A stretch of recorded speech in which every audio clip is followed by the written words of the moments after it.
Hallo und herzlich willkommen bei der Autotester.de, eurem im Schnee testenden Schneefräsentester des Vertrauens. Wir sind in Kütai und ich habe was dabei, was mein Herz höher schlägen lässt und meine Vernunft richtig tief in die Hose sacken lässt, nämlich einen Abarth. Und nicht nur irgendeinen Abarth, sondern einen 695 Abarth, keinen 595 Abarth. Die 695 Abarths unterscheiden sich von den vorhergesagten dadurch, dass es Sondermodelle sind. Und hier steht das 70 Anniversario Sonderedizione Modell. Also das Modell zu 70 Jahre Abarth, zu Ehren von 70 Jahren Abarth. Und ja, um euch vielleicht das Schneefräsen oder Fahrwasser schon mal im Mund zusammenlaufen zu lassen, 180 PS. Dieses Auto drückt pro PS lediglich 6,3 Kilogramm.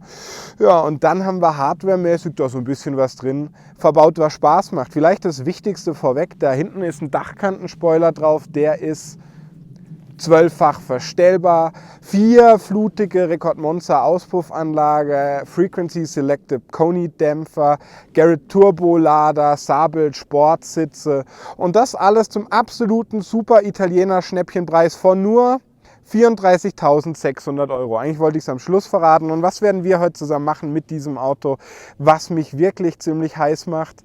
Ja, wir werden es uns außen anschauen. Wir werden den Skorpion ein bisschen streicheln, hoffen, dass er uns nicht piekst. Haha, wir werden uns reinsitzen, schauen, was das Auto kann. Und wir werden natürlich, gib ihm, wir werden fahren, Mann. Was soll's? Wir müssen dieses Auto fahren, gar nicht so viel im Schnee, denn der ist ja nur frontgetrieben. Ich werde ihn preislich in seinem Wettbewerbsumfeld und generell im Markt einordnen. Eben alles machen, was aus meiner vom Skorpion gestochenen Sicht zu so einem Auto dazugehört und dann auch hoffentlich auch aus eurer abartigen Abartsicht.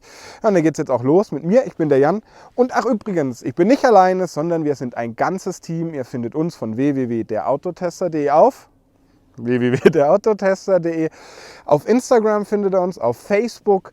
Da werdet ihr umfangreich in aller Kürze, auch ein bisschen unterhaltsam, hoffe ich doch, informiert. Abonniert das. Ansonsten abonniert hier den YouTube-Kanal, würde mich tierisch freuen, macht mich reich.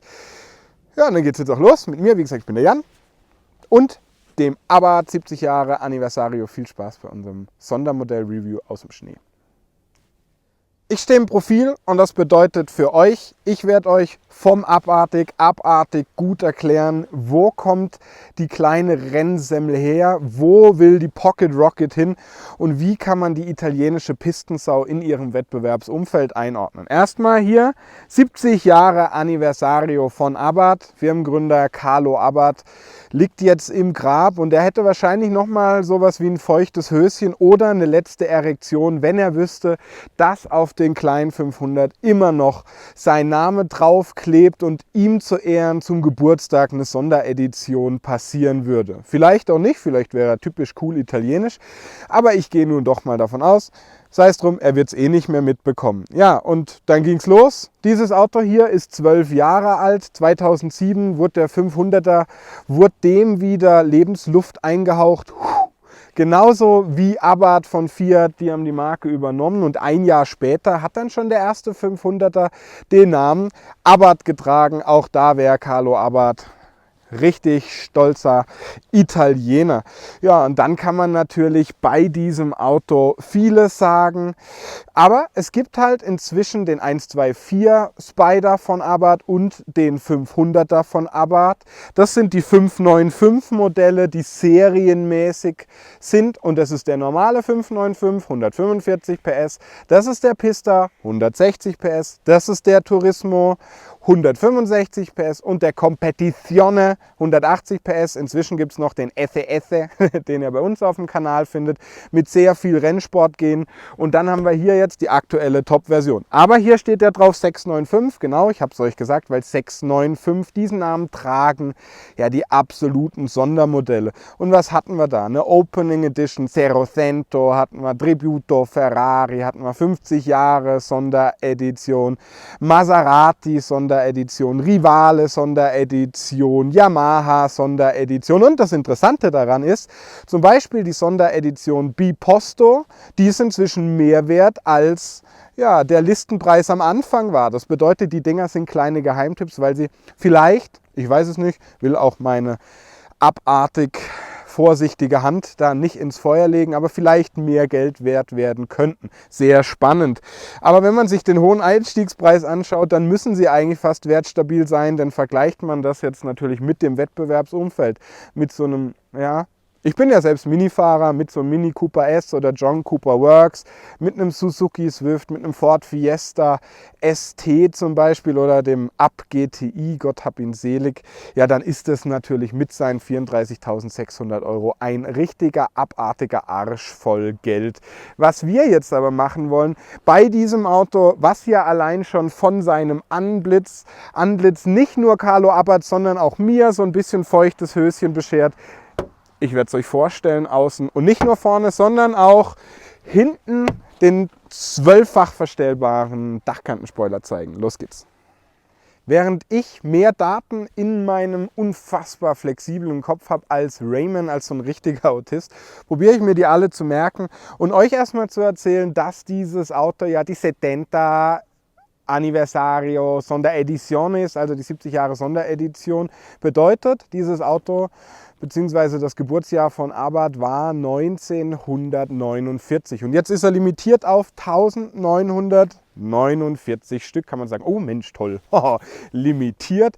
Man könnte aber auch sagen, ja, mal gucken, ob die Italiener überhaupt so viel von dem Abarth hier, von der Sonderedition verkauft bekommen. Eine knappe Limitierung ist es auf jeden Fall nicht. Was helfen soll, die Autos zu verkaufen, ist nicht nur hier diese grüne Lackierung, ja, das sogenannte Monza 1958 Grün, Hommage an 6 Abarth 500 Gewinner, die internationale Titel damals eben in Monza gewonnen haben, sondern wir haben auch ja, Pista Grau, Gara Weiß, Skorpion Schwarz als Farbe oder Podium Blau. Ich hoffe, ich habe nichts falsch gemacht. Ja, und was hier drauf ist, sind Teile in Campo Volo Grau. Das ist zum einen hier der Skorpion, diese alte Skorpionform hier drauf. Ist sogar ein Skorpion in beiden Richtungen. Die Dachlackierung bzw. Beklebung hier oben drauf. Und wenn man dann mal schaut, hier unten haben wir dieses graue Element hier in der kleinen Lippe drin. Und ansonsten ist dieses Auto von vorne natürlich mit seinen kugelrunden Scheinwerferelementen hier mit dem Abarth-Logo hier vorne drauf mit Skorpion, dem Lufteinlass hier und dieser sympathischen Chromspange mit den Lufteinlässen von vorne. Natürlich hier eine kleine Schneefräse, Rennsemmel, Pistensau, Pocket Rocket, was auch immer. Aber es bleibt immer eins, nämlich ein sehr, sehr sympathisches Auto. Man kommt damit selten irgendwo hin und die Leute sagen, Mensch, so ein Prolet. Naja, vielleicht sagen sie manche doch, aber das ist vielleicht mit einem Ferrari viel, viel prolliger als mit dem hier und das macht ihn auch aus. Hier vorne nochmal kleine Lufteinlässe und hier jetzt alles, das mit dem Bodykit, diese Schwellerverbreiterung bzw. Rathausverbreiterung, Schwellerverkleidung, hier diese Spiegel in dem Campo Volo grausen Bodykit und dann haben wir hier diese schwarzen 17 Zöller drauf. Hier vorne haben wir 4 Kolben Bremssättel mit über 300 mm Durchmesser, die Bremsscheibe und hinten sind es 240. Und dann ist hier drauf ja, das Frequency Selected Damping System von Koni. Und das ist ganz interessant, denn je nach Geschwindigkeit passt dieses System halt die Härte der Dämpfer an. Hier schön lackiert, diese roten Brembo-Bremsen hier drauf. Fans der Marke wissen, Brembo-Bremsen, die stehen einfach für Qualität. 3,66 m ist er lang, hinten abgedunkelte Scheiben und dann will man natürlich auch, dass man als ja, Sonderedition-Besitzer sieht, von außen, dass man die hier hat. 695, 70 Jahre Anniversario Abarth steht hier drauf. Für ein Auto, was halt eben so viel Geld kostet, kann man das ja auch mal zeigen. Und dann habe ich es zum ersten Mal gesehen, das Auto, und habe gedacht, alter, krass, ein Dachkantenspoiler. Kann ich von innen Playstation-mäßig ein bisschen rumspielen. Fährt der raus, ist natürlich verdammt cool von der Eisdiele. Ist aber gar nicht so. Ist ein Dachkantenspoiler hier drauf, 12-fach verstellbar von 0 bis 60 Grad. Ja, aber man muss den irgendwie hier manuell in der Box nivellieren, wie vom Rennsport. Hier oben auf dem Dach ist übrigens auch noch so ein kleines Skorpion-Badge, ganz cool. Ja, aber dieser Dachkantenspoiler hier, wenn man ihn denn so nennen kann, der hat halt echt eine Funktion. Fahre ich 200 km/h, dann sorgt er für 45 Kilogramm Downtrieb und das ist cool und sieht nebenbei auch wirklich schön aus. Hier kann man dann das ganze Sprit reintanken, sieht dann doch noch Abarth-Deckel hier drauf. Die Italiener können Design genauso gut wie Pizza, Pasta, Spaghetti Bolognese und Chianti. Hinten abgedunkelte Scheiben, Abarth. und Co. steht drauf. 695 ist das Sondermodell. Und dann denkt ihr euch, Mensch, der Typ hier quatscht so unfassbar viel. Geh mir nicht auf den Sack. Ich will die Auspuffanlage hören. Rekord Monza hier hinten drauf. Diffusor, der sieht so ein bisschen aus, als hätte man den von einem Ferrari abgeschraubt und einfach da hinten dran geklebt. Rekord Monza, vierflutig. Könnte man jetzt sagen, ist vielleicht ein bisschen übertrieben für so einen 500er. Man kann aber auch sagen, der knallt, gehen wir rein, drücken den Sportknopf, denn nur dann wird sie laut, was auch sehr angenehm ist. Aber was ich jetzt machen will, ist natürlich reingehen und euch erstmal im Stand den Sound zeigen, bevor wir uns dann mit dem Innenraum beschäftigen, bevor wir dann ein bisschen Gas geben. Ne?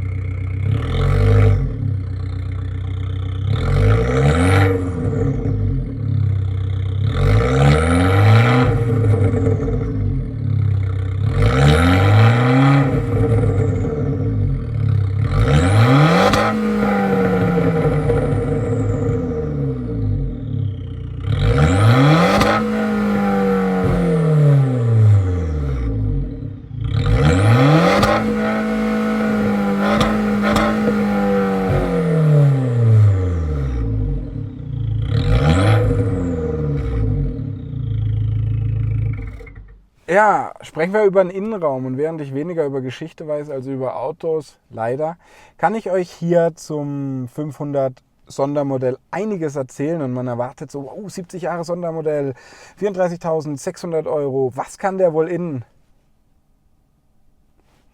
Naja, weniger eigentlich als gedacht. Aber ich fasse mal zusammen, was ist exklusiv hier innen?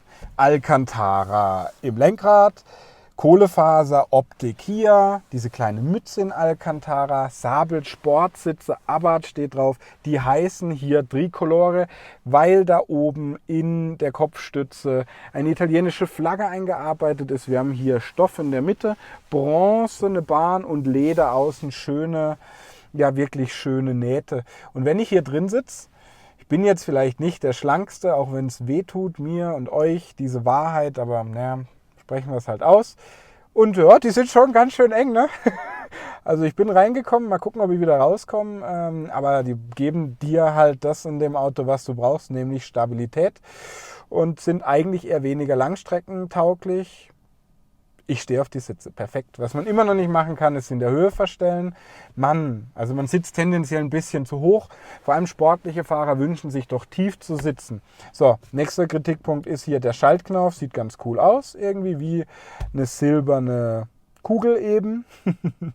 Man könnte auch sagen, es ist ein Analplug, ist es aber nicht. Aber der Analplug hier ist zu kalt in der Hand.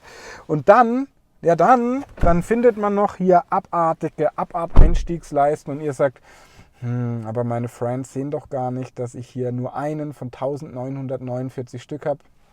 Doch, ihr müsst sie nur mit dem Kopf nehmen, runterdrücken und dann sehen Sie hier unten 695 70 Anniversario One of 1949. Steht jetzt nicht drauf, welcher, sondern eben nur einer davon.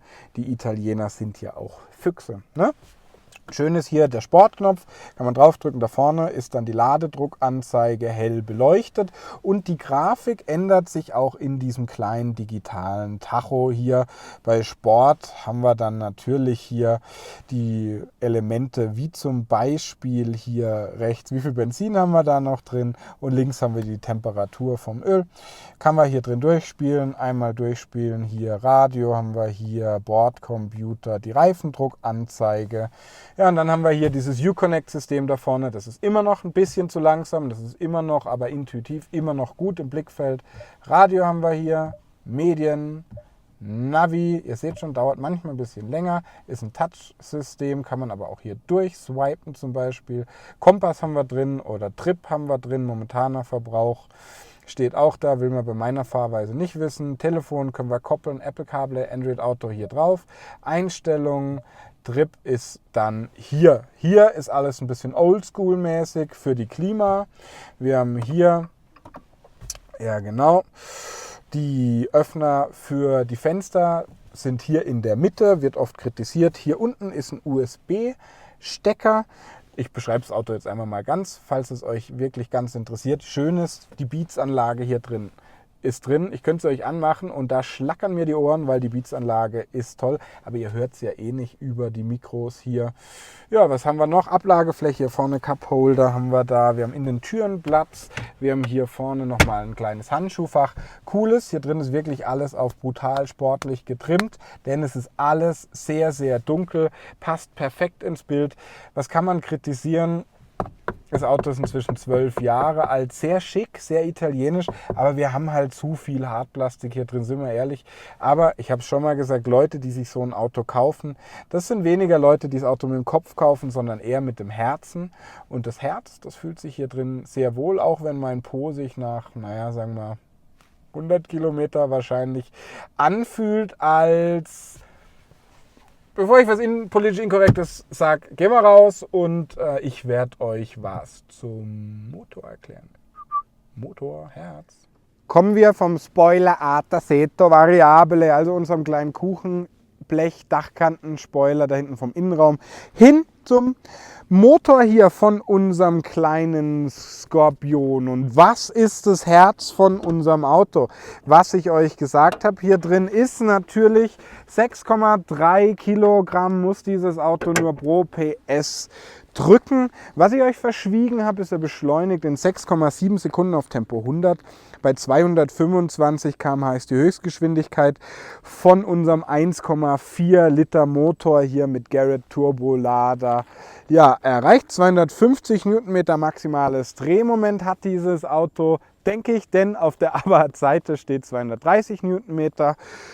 Aber das ist natürlich hier ein wunderschöner Motor hier mit dem Skorpion in Rot drauf. Wie gesagt, Design, das können sie einfach, die Italiener. Da muss man einfach nur mal durch Mailand gehen. Dieses Auto ist ja inzwischen schon ein bisschen in die Jahre gekommen, aber sieht halt immer noch verdammt gut aus. Ähnlich wie so ein alter italienischer Pizzabäcker. Ich bin froh, wenn ich auch mal im Alter noch gut aussehe. Was wir jetzt aber machen wollen, ist unserem Skorpion kräftig die Sporen geben und mal ein bisschen heizen hier. Ja, während mir hier ein Licht aufgeht, kommen wir zu meiner Lieblingssequenz in den Reviews, nämlich dem Fahren. So sieht er aus, der abartige Abarth-Schlüssel und bam, da fährt er raus.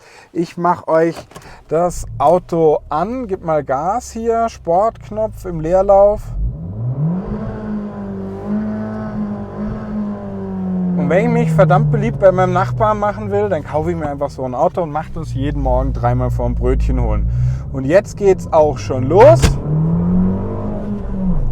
250 Newtonmeter maximales Drehmoment hier. Das Auto wiegt nichts, hat ein Leistungsgewicht von 6,3 Kilo pro PS. Und wenn man hier mal so den Berg runterfährt, merkt man, okay, ja, der kleine abartige Abarth geht ab wie eine scheiß Riesenrakete. Und das ist das, was man sonst nur kaufen kann, wenn man einen Porsche kauft, wenn man einen Ferrari kauft. Und genau deshalb ist dieses Auto ja auch so viel wert. Aber Motor, Leistungsgewicht ist das eine, das andere ist die Fahrdynamik hier. Und als hätte ich so geplant, geht es jetzt hier den Berg hoch. Wir haben eine kleine Kurve. Schaut euch an, wie diese scheiß kleine Rakete sich hier trotz Frontantrieb und trotz nur 5 Gängen den Berg hochfrisst. Das ist eigentlich schon eine Frechheit, dass dieses Auto so sportlich ist. Warum? Frequency Selected, Koni-Dämpfer hier drin, Brembo-Bremsen hier drin. Macht das Spaß? Die Lenkung ist einfach nur ein Traum. Und ich weiß nicht, ob es euch schon aufgefallen ist, aber der Sound hier von dem Auto, der ist einfach göttlich. Der ist richtig pervers. Ja, und so kann man natürlich dann verdammt viel Spaß haben. Ich muss jetzt ein bisschen langsamer machen, sonst kommt der Almötzi da oben und ja, ich bekomme eine Nackenklatsche.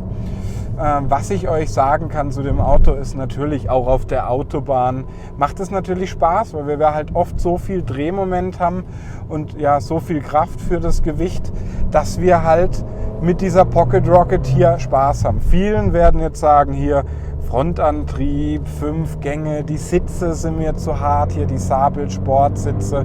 Was soll denn das Auto und das für so viel Geld? Ich kann euch eins sagen, ihr versteht nichts, gar nichts von Auto. Wenn ihr aber dieses Auto hier versteht, dann seid ihr meine Freunde und dann habt ihr ja von der ganzen Automobilbranche aus meiner Sicht viel verstanden. Denn es geht nicht immer einfach nur darum, in ein riesiges Auto einen noch größeren Motor zu bauen. Nein, es geht um Leistungsgewicht und wenn man wirklich sportlich unterwegs sein will, ja, dann reicht das hier völlig aus, weil ich fasse mal zusammen. Wir haben hier drin einen tollen Sound in diesem Auto. Wir haben eine Wahnsinns-Fahrdynamik hier drin. Wir können auch mit den 5 Gängen hier schön rückwärts fahren, das funktioniert auch. Wir können den Berg hoch und an den Influencern vorbei wieder runterfahren und das ist dann halt hier ein Fahrspaß, wenn ihr euch mal hier dieses unfassbare Alpenpanorama anschaut. Der geht natürlich nicht nur hier auf so Passstraßen, sondern ja, das funktioniert auch in der Stadt, funktioniert auf der Autobahn. Und ich bin ein Riesenfan davon, auch zu sagen, es muss gar nicht immer so ein AMG-Benzer sein. Nee, sowas Kleines ist geil. Und vielleicht ist es ja auch ja, mit einer der ökologischsten Dinge, die man machen kann im sportlichen Bereich. Denn der hat halt natürlich auch einen ganz vernünftigen Verbrauch hier drin. Man findet überall einen Parkplatz und man kommt vor allem auch in der Stadt schnell überall durch. Jeder, der gern abends so mal in der Stadt schnell unterwegs ist, der weiß das zu schätzen. Das kann man dann nämlich mit einem großen Benz sowieso mal schön vergessen. Ja, ich werde jetzt hier noch, glaube ich, einfach mal ein bisschen durch die Alpen fahren. Schauen, ob ich noch am einen oder anderen Influencer vorbeifahre. Hoffentlich selbst keine Influencer bekommen. Ich fahre jetzt zurück mit euch an den Parkplatz und werde euch ein Fazit hier von unserer 70 Jahre Sonderedition zaubern. Und zwar so eins, auf das ich hoffe, wird Carlo Abarth am Ende vom Tag stolz sein. Warten wir es einfach mal ab, ne? Kommen wir zum Fazit, Friends. Don't know much about history. Don't know much about biology. Don't know much about the science. Ich höre auf zu singen, versprochen. Dafür komme ich zum Fazit. Ich hoffe, ihr bleibt jetzt dran, denn jetzt wird es richtig wichtig. Denn Carlo Abarth, ein stolzer Italiener, liegt im Grab und er wird selbst eher sagen, allora, una macchina muy teuer halt, ne? Unsere Autos sind sackteuer. Denn ihr interessiert euch hier, was kostet denn die 695 70 Jahre Sonderedition?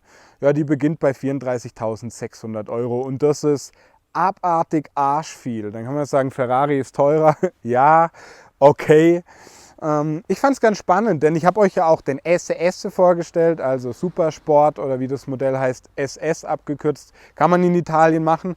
In Deutschland ist es leider immer noch so ein bisschen negativ konnotiert und wer will schon ein Auto, das SS heißt, ne? Ja, aber ich habe es verglichen und der SS, der kostet 29.690 €. Der hat die Akrapovic-Auspuffanlage dran, die auch nicht so viel schlechter klingt. Biegxenonscheinwerfer, Klimaautomatik zum Beispiel auch schon drin, Sabelsportsitz, also ist schon gut ausgestattet. Ja, und der ist so ein bisschen weicher, ist ein bisschen harmonischer vielleicht, aber das hier ist halt die absolute Supersport-Rennsemmel und das kompromissloseste Auto und damit ist es ein Auto, was es direkt in mein Herz geschafft hat, was ganz bestimmt nicht vernünftig ist. Es ist kein Auto für den Kopf, sondern eins fürs Herz. Und das ist das, was für mich im Leben zählt. Was ihr aus eurem Leben macht, ob ihr so Vernunftsmenschen sein wollt, das müsst ihr wissen. Was ich euch sagen kann, ich war ja auch mal jung und hatte noch weniger Geld als jetzt. Wenn man 19.990 € übrig hat, ja, dann bekommt man schon den normalen 595. Der hat dann zwar nur 145 PS, aber bei allen 595 Modellen hat man die Wahl halt zwischen einer Coupé-Form, also einem Blechdach und einem Cabrio. Der Nachteil von dem hier ist für mich ganz klar, dass wir den eben durch das Pizzablech, durch den Dachkantenspoiler hinten drauf nicht als Cabrio bekommen. Aber die Leute von euch, die es wirklich ernst meinen mit dem Autofahren, die würden sowieso kein Cabrio nehmen und alle schön Wetterfahrer, die können ja dann zum Beispiel ein Mini kaufen, Mini Cabrio oder ein Suzuki Swift Sport oder ein Ford Fiesta ST. Die sind nämlich, selbst Mini ist ja ein bisschen preiswerter mit dem John Cooper Works, glaube ich. Aber das hier, das trifft einen halt komplett ins Mark. Ja, ich hoffe, das Review hat euch ein bisschen Spaß gemacht. Ich hoffe, das Auto kam gut genug weg, denn ich bin wirklich, wirklich, wirklich ein Fan. Weil wenn man ehrlich ist, ist der Skorpion hier konkurrenzlos geil. habe ich es gesagt, wie meine Mutter oder mein Vater, geil. Ich sag's einfach. So, das war's. Stellt mir gerne Fragen zu mir, zum Auto, zum Schnee, zu allen technischen Features, die drin sind, wie sich's fährt. Ihr findet uns von www.derautotester.de auf www.derkleinePocketRocket-Tester.de, auf www.derautotester.de, auf Instagram, Facebook, YouTube. Abonniert alles, vor allem YouTube, vor allem die sozialen Kanäle um Instagram, um Facebook. Macht die Glocke an, macht mich zu einem glücklichen Mann und euch auf jeden Fall damit auch. Ich bedanke mich bei euch ganz herzlich fürs Zusehen und bis bald, Freunde.